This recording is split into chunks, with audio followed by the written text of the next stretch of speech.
Ayan, hello everyone!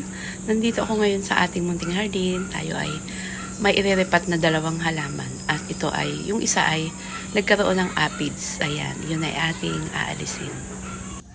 Ayan, ito yung aking money tree na variegated. Pero wala siyang aphids. Gusto ko lang siyang iripat at palitan ng kanyang paso dahil nga maliit yung kanyang paso. Lumalaki na rin siya, tumataas. At saka, puputulin ko na rin or itatapkat ko siya para magsanga. Kasi nga, tumataas na siya. At saka nakapaling yung kanyang stem. Ayan. Kaya riripat ko muna siya at saka ko siya itatapkat. Ayan. Tapos yung mga ibang dahon niya, nagba-brown. Hindi ko alam ano ba to, nasobrahan ng dilig o kulang sa tubig. Ayan. Pero napakaganda ng kanyang mga bagong dahon.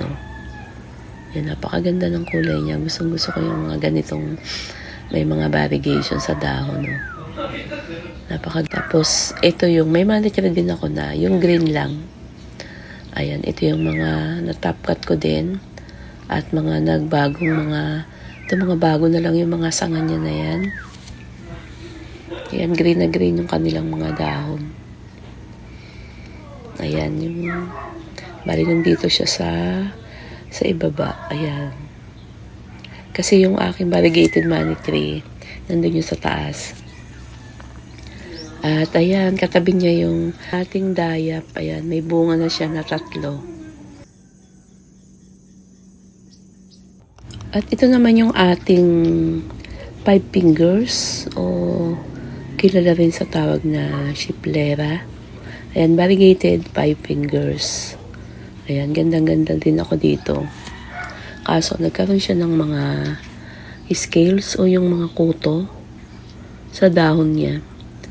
Kaya nang hinayang ako or sayang yung mga ibang dahon niya, alisin ko na lang yung mga talagang mas matindi yung yung mga kuto. Ayan halos lahat na yata nagkakuto. Ayan, tapos may mga aphids din siya. Kaya mga aphids na yan, wala nang pinipiling halaman. Parang lahat na lang sa halaman pinupuntahan nila o nagkakaroon ng ganun. Ayan ang gaganda pa naman ng kulay, dilaw na dilaw. Ayan. Kaya mamaya, pagkaripat ko nito, saka ko na lang ito tatanggalin. Gagawa ako ng solution. Ayan, yun naman yun. Lagi ko naman ginagamit sa ganito kapag may aphids. Ayan, sayang yung mga dahon. Ang dami nilang kuto. Titibay pa naman itong mga ganitong halaman. Ito na yung mga dati ko ng mga halaman na talagang gusto ko yung mga kulay nila. Ayan ang dami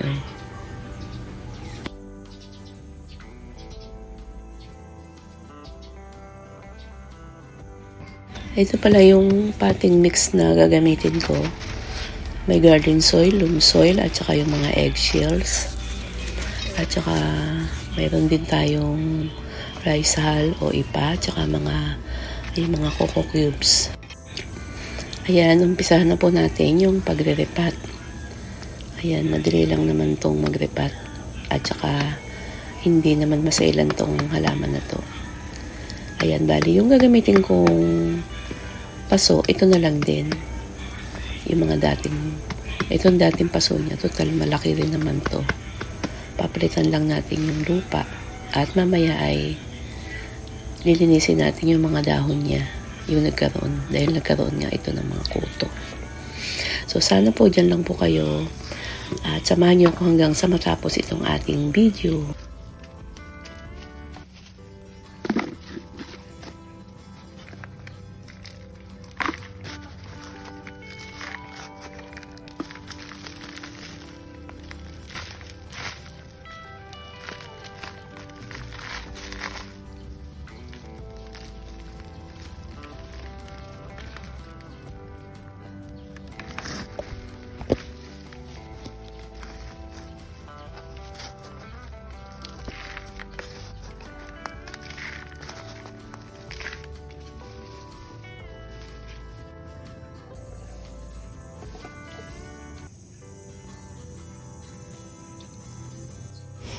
Natapos na po yung 5 fingers, nadiligan ko na rin. Isunod na rin natin itong money tree. Dahil maliit lang nga yung kanyang paso. Ayan, bali, pinalog ko muna yung lupa. Bali, yung kutsilyo na nakikita nyo, yan ay dito lang yan sa garden. Pang tusok-tusok ko lang dyan sa mga gilid-gilid. Ayan, bali, hindi ko na inalis lahat yung lupa niya kasi para hindi naman masyadong magalaw yung kanyang ugat.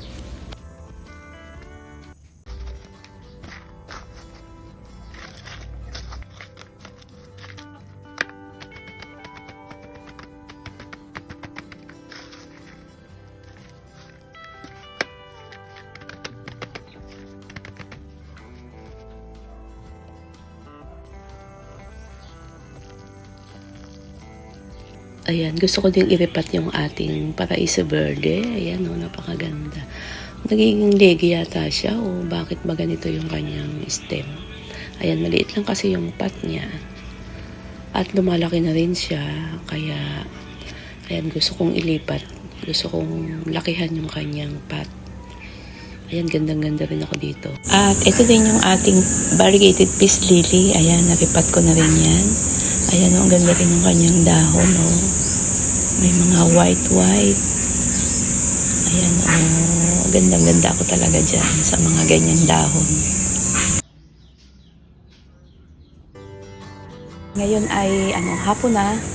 At ito yung aking tinimplang pang-spray natin doon sa mga aphids. Ito yung may vinegar, may tubig, at saka yung neem oil, at saka dishwashing liquid. Sasalin ko na to sa sprayer. Ayan, spray na po natin yung mga scales para naman mabawasan at talagang para naman kumbaga sa ay mapreskuhan o mawala yung mga kung ano man yung mga nandyan sa mga dahon nila.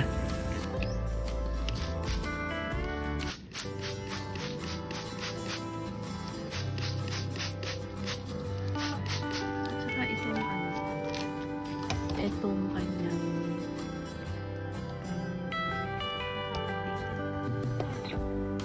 skills. Naalis to ng ng kuko. Ganito lang ginagawa ko. Ayan, oh. Ayan, oh, naaalis siya.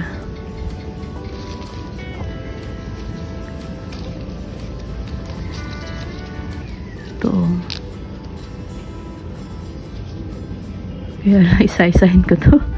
Isa-isahin ko to, oh. Ayun, oh. Sumasama. Ang dami ng kuko ko. Ang dami ng kuko na maglulupa. Ayan, oh. Oh. Nakakaawa yung mga dahon nila, oh. Ayan, oh. Nawawala, oh. Naaalis.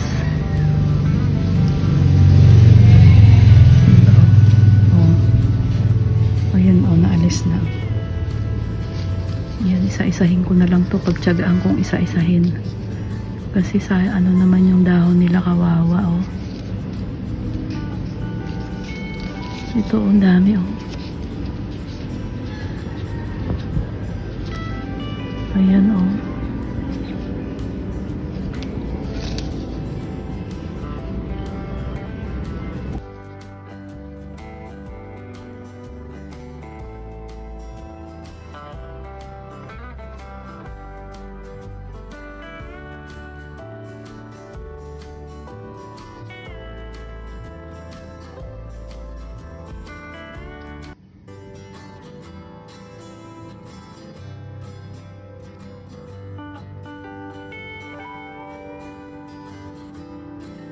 Bali, kumuha ako ng tela, ayan.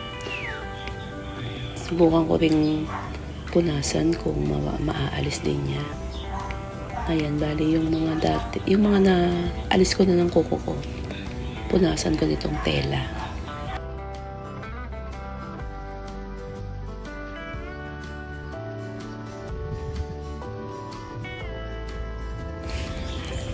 Ayan na, maski pa paano. Ayan, lumiwanag na sila, nawala-wala na rin yung mga scales. Ayan, yung mga kuto-kuto nila. Ayan, o, diba? Parang nakahinga sila. O, diba? Ayan, gumanda na yung mga dahon nila. Maliwalas ng tingnan. Diba? Kumbaga sa tao, parang yung madami kang kati-kati sa balat. Ayan, dito ko na po i-end yung aking video. Maraming salamat po sa lahat po ng napadaan, napasilip sa ating ating channel. Sa lahat po ng sumama hanggang sa dulo. Bye! See you on my next video. Ingat po tayo lahat. God bless us all and keep safe, everyone!